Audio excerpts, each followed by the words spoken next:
관리가 절실합니다.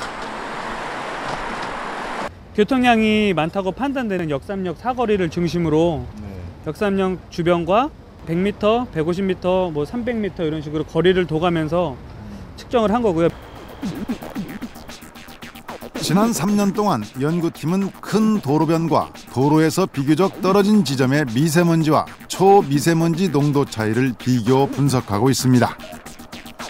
전체 먼지 농도에는 큰 차이가 없었지만 도로와 가까운 곳일수록 미세먼지와 초미세먼지 농도는 매년 높게 나타났습니다.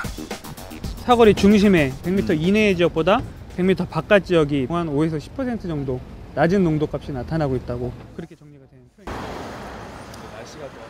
특히 디젤 엔진 차량은 측정값에 적지 않은 영향을 주고 있습니다. 디젤 차량이 지나갈 때 순간적으로 그 데이터를 보게 되시면 PM10이나 PM2.5에서 상당히 높은 폭으로 증가하는 것을 파악할 수 있어서 국제적으로도 디젤 배출가스의 위험성에 대한 인식이 높아지고 있습니다. 지난해 6월 세계보건기구는 디젤 엔진 연소물에 고도의 발암성 물질인 비소, 성면과 같은 독성이 있다고 밝히고 1군 발암물질로 상향 조정했습니다. 이번엔 우리 생활 속의 PM2.5의 농도를 측정해봤습니다.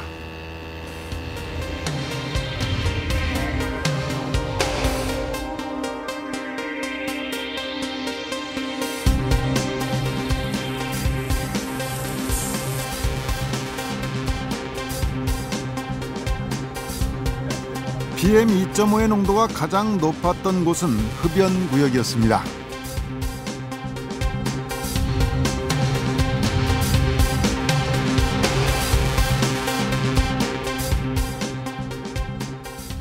특히 그 PM2.5들이 담배나 혹은 다른 소스에 의해서 다른 배출원에 의해서 유해하게 나오는 업체에서는 이러한 기준들을 적용시켜서 관리가 좀 필요하다고 생각합니다.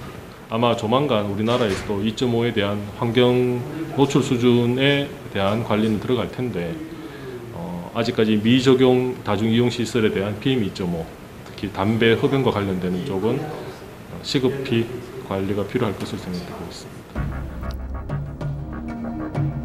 미세먼지보다 강력한 PM2.5 초미세먼지에 대한 관리는 이제 발등에 떨어진 불이 됐습니다. 환경부가 내년 시행을 앞당겨 지난 8월 말부터 수도권 지역의 미세먼지 농도를 시험 예보해왔고 내년부터는 전국으로 확대할 예정입니다. 그러나 그것도 미세먼지 PM10에 대한 것입니다. 초미세먼지 PM2.5는 시행 준비가 필요해 2015년으로 미뤄졌습니다. 하루빨리 PM2.5의 기준을 도입하게 되면 그 다음에는 모든 그 정책이 그 오염원 관리 정책이라든지 또는 오염에 대한 평가나 이러한 모든 연구라든지 이러한 모든 분야의 일들이 거기에 맞춰지게 됩니다. 국가 차원의 꾸준한 대기 관리도 중요하지만 황사 마스크나 방역 마스크를 착용해 먼지 흡입을 줄이는 등 일상 속에서도 좀 더 안전할 수 있는 방법을 찾아야 할 것입니다.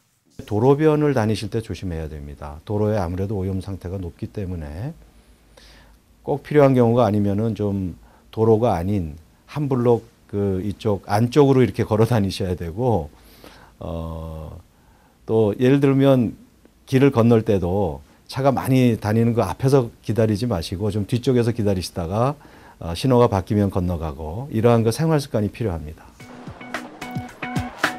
학교나 유치원, 병원 등 노약자를 위한 시설들은 교통량이 많은 도로변에서 일정 정도 떨어진 곳에 배치하는 등 도시 계획에 있어서도 운용의 묘를 살려야 할 것입니다. 더 큰 문제는 대기질을 개선하는 일이 우리의 노력만으로는 한계가 있다는 점입니다. 국내에서 아무리 관리 기준을 강화시킨다 하더라도 그 절반 정도는 중국에서 유입되는 거기 때문에 결국 중국에서 잘 관리되지 않으면 우리나라도 이 농도를 관리하는 데 상당한 어려움이 있다는 것을 얘기합니다. 우리는 지구를 거꾸로 돌릴 수 없습니다. 지구를 거꾸로 돌리지 않는 한 편서풍을 타고 날아드는 PM2.5를 막을 수 없습니다. 중국과의 적극적인 환경 협조가 필요한 이유입니다. 밥은 일주일 정도 먹지 않